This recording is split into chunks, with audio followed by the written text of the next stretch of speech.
Microdermabrasion System by Michael Todd. How I get rid of my pimples overnight. We're going to need aspirin, a spoon, and a hard surface.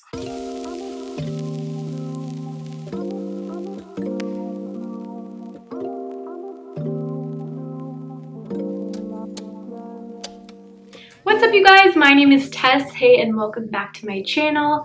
I am a licensed esthetician and I make a lot of skincare education based videos. Recently, I've been filming a lot of reaction videos to skincare routines on YouTube, which has been super fun. And I recently got a request to do reactions to TikTok videos. I actually filmed a little TikTok video. It is about skincare mistakes. If you want to watch it, I have no idea how this stuff works, but it's on there. My username is username, I have no idea, is the same as my Instagram, which is myesthetessa.dermaplus. Without further ado, let's go ahead and get into the video.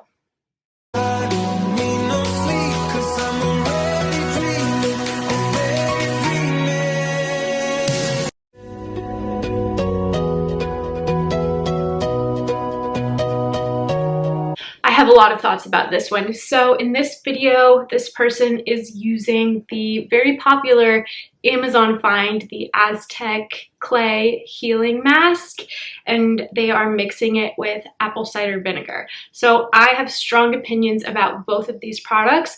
The Amazon Clay Mask, my issue with that mask is that it does use great clay ingredients, including kaolin and bentonite clays. However, there's no proper buffer. It's just the straight up clays as powders, again, leaving a lot up to the consumer as far as the formulation. I am a strong believer that clays can be far too drying if they don't have the right buffering ingredients such as glycerin. So you can find a great mask using these clays. They're really powerful, great clays, and they do work to pull out impurities in the skin. The problem is they can be very, very harsh on the skin, again, if they're not buffered correctly. I have even heard stories from other estheticians that have said this mask has burned their clients, and it can be far too stripping for the skin. The next point I want to make is about apple cider vinegar. I know it's really popular to use it as a toner, but I beg you not to. The point of a toner really is to balance the skin, and you're doing the opposite when you're using vinegar. It is highly acidic, so it's going to throw off the pH. pH is everything. When your pH is off, your skin is compromised. It's vulnerable to any external elements, sensitivity, breakout. So I beg you not to use apple cider vinegar as a toner, let alone these two products together is a skin nightmare. So highly don't recommend. Also, this poor guy, I can tell his skin is suffering from breakouts. He's really wanting to find a good solution, and unfortunately, again, there's so much information out there on the internet that he probably saw this tip to try this out, and I can tell it's not working for him. So I would love to recommend just a basic core routine that would help his skin rather than something really harsh. I think that is a misconception people have with acne. They just want to get rid of it fast. They want to, use harsh products that dry out the skin and can actually breed more inflammation. So with acne, my rule is really kill it with kindness. It's not going to be gone overnight, but there are a lot of great products out there that can really help you with your breakouts, as well as getting regular extractions from your esthetician.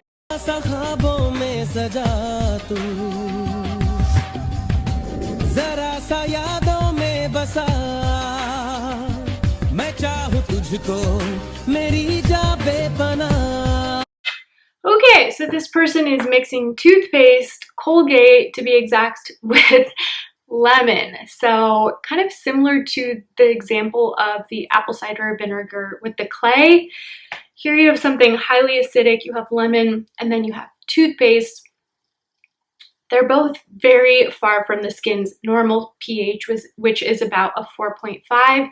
When you mix these together, you really create a disruption. I actually have a number of clients who suffer from perioral dermatitis around their mouth. Often it's caused by harsh toothpaste. A lot of times it's Crest, Colgate, whitening toothpaste from the drugstore that contain SLS and can be very harsh and stripping on the skin. The area of the mouth is very, very sensitive and delicate, just like the nose. When I did peels in school, we would actually put Vaseline around those areas before we did the peel, since we were newbies and we wanted to make sure we avoided those sensitive areas. So this is kind of the last thing I would recommend doing and putting around that area. I would avoid that type of toothpaste. I think Tom's is a much better option, something that doesn't have SLS again.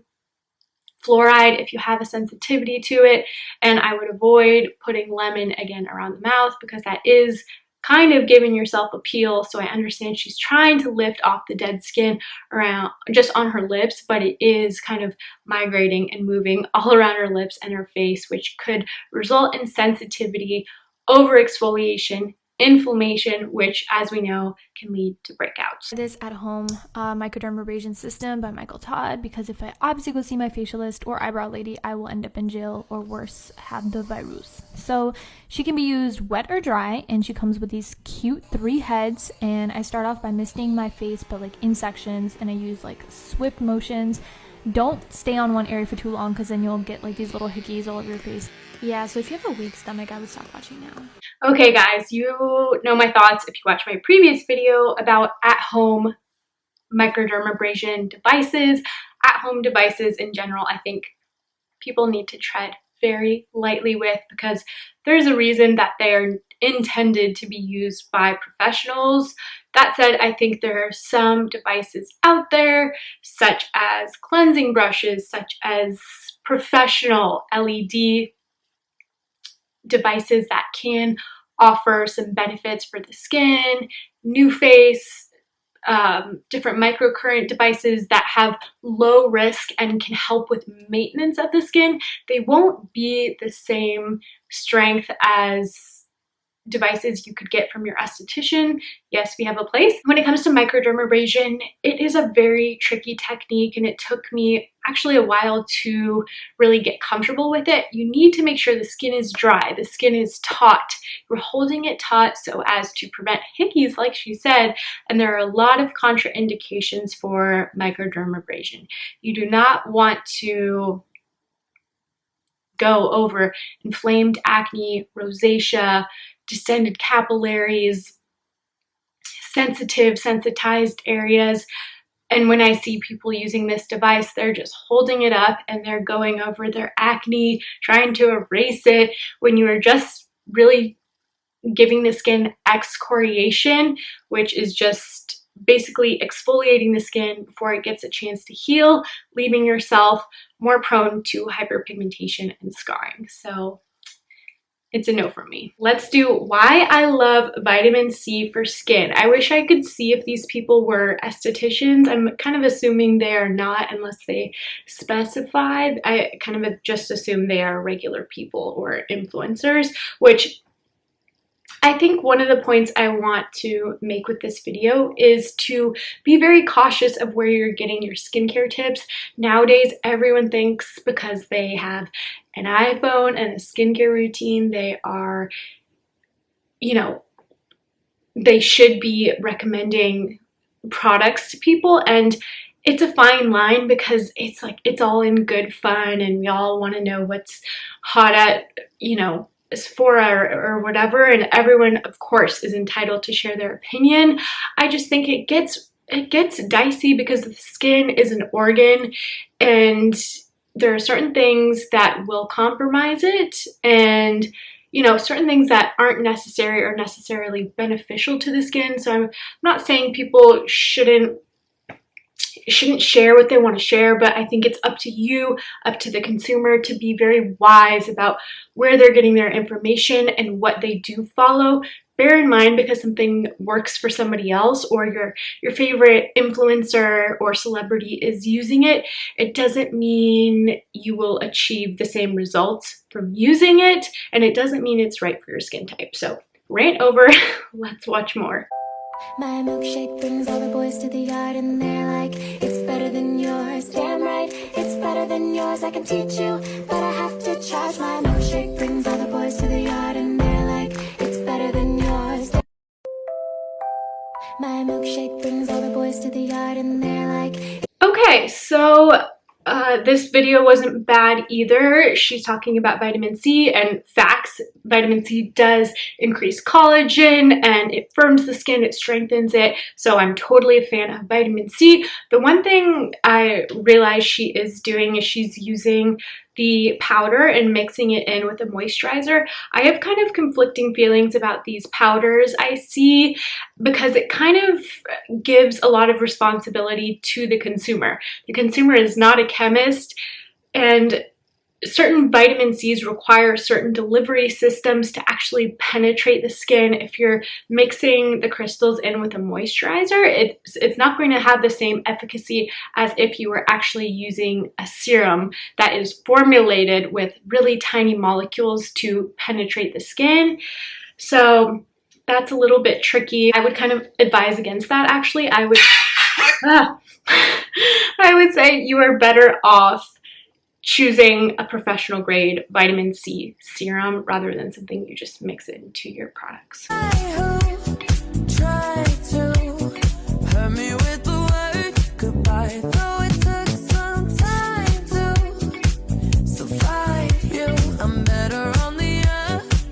Okay, so I can see this person is starting the routine off with makeup wipes.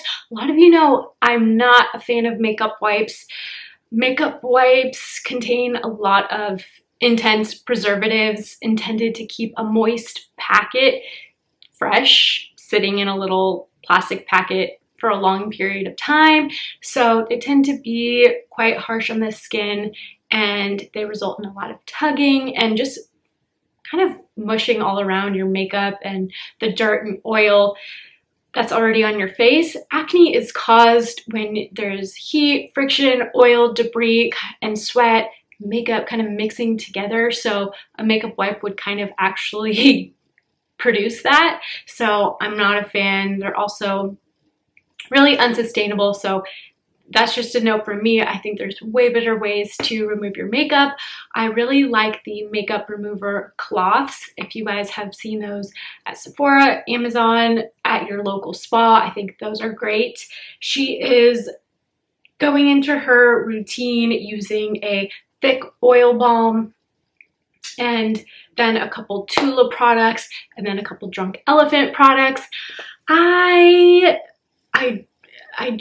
don't love a makeup cleansing balm, and this is my opinion. I know there are estheticians who do like those. Just for me, it can be congestive, and I think it's very hard to fully remove a thick cleansing balm. Even if you are following up with a second cleanse, I think they often leave a film. So for me and my clients who are breakout prone especially, I want to do whatever I can to avoid clogging the pores. As we know, all acne starts with a clogged follicle. So for me, when I'm cleansing, that's really the opposite of what I want to do. So again, I think there's other ways to remove your makeup. I prefer a makeup remover cloth and doing my first and second cleanse with a cream cleanser and a gentle gel cleanser that is free of SLS. The Tula products, I have kind of mixed feelings on these. I think the word probiotic has become a buzzword, and I think we're still learning about the effects of probiotics on the skin. I think consumers know probiotics, great for my digestive health, so I should look for that in my skincare. I think it's important to understand that the skin functions totally different than your digestive system, so I'm a little iffy about that, and I'm wary of products and product lines that latch onto those buzzwords and form a whole line around that philosophy.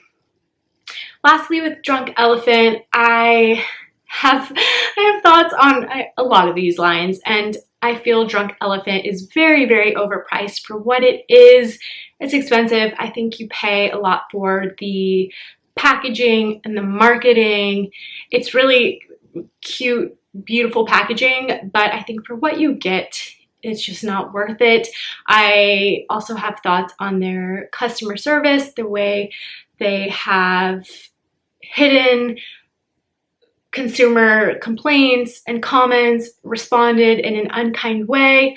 I don't love it. Even listening to the whole founder's origin story about the line, I personally feel like somebody should have an education in skincare before they get into producing a line. That is my opinion. Again, mine alone, and I feel somebody should have a strong basis in the understanding of the skin and how it functions, or be in cosmetic chemistry if they are starting a skincare line. Those are just my opinions, and I, again, prefer professional lines, especially when you are comparing a way more expensive over-the-counter brand to a more affordable professional line. I don't see why you wouldn't want to choose a line that has clinical research behind it and has a lot of testing. I would rather pay for that and be able to tell my clients that this has been proven to have an effect on the skin, whereas over-the-counter products like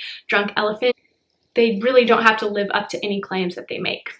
Okay, I'm gonna do one more and we will wrap it up. I just want to see kind of how you guys feel, what you think about this video, and we can definitely make this a series and do more in the future. This is how I get rid of my pimples overnight.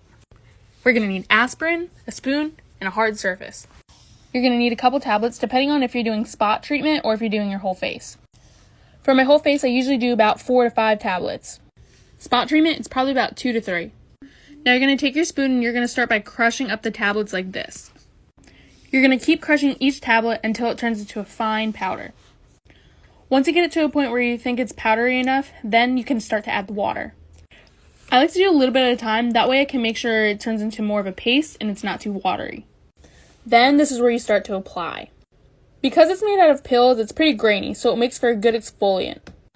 I like to scrub it all over my face, and then I let it sit for about 10 to 15 minutes. You know it's ready to come off once your face starts to feel a little dry and powdery. For more stubborn pimples, I like to leave it on overnight. Well, I hope this was helpful. I've been doing this for years and it's always been a lifesaver. The issue we have here is applying a ingredient that is not intended to be applied topically to the skin, that has not been FDA cleared for the skin. Again, application topically.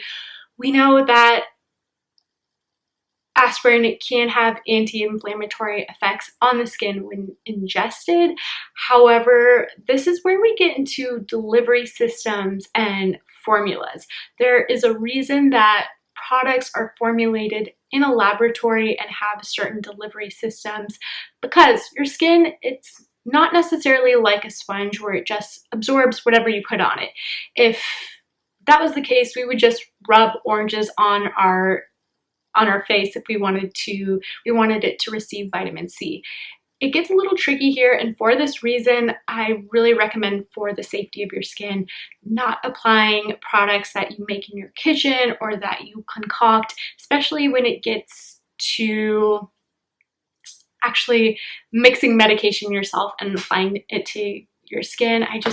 I think it's not worth it in the long run. I think you may as well get a topical acne medication and apply it to your skin. I also want to highlight how this video was marketed as a cure for acne. Any licensed skin professional will tell you there's no cure for acne. I wish there was, but unfortunately it is a chronic condition. It repeats itself unless it is constantly maintained. So the fact that she says it cures her acne overnight is simply not true, and I think it's very misleading to people. If it cured her acne overnight, she would have only used it once.